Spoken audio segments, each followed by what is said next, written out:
Bangladesh premier লিগে আবার ফিক্সিংয়ের কালো ছায়া। তদন্তে বেরিয়ে এসেছে চমক দেওয়া তথ্য। এক ফ্র্যাঞ্চাইজকে ম্যাচে হারানোর জন্য বেটিং চক্র প্রস্তাব দিয়েছে 400 কোটি টাকা। অবাক করা ব্যাপার হলো ওই ফ্র্যাঞ্চাইজটি বিষয়টি বিসিবিকে জানায়নি, আর সেই ম্যাচেও তারা হেরেও যায়।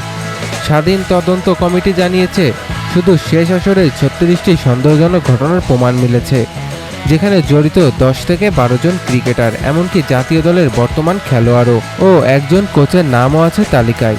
সরাসরি অভিযুক্ত 3 ফ্র্যাঞ্চাইজ দুর্বার রাজশাহী, সিলেট স্ট্রাইকার্স আর ঢাকা ক্যাপিটালস।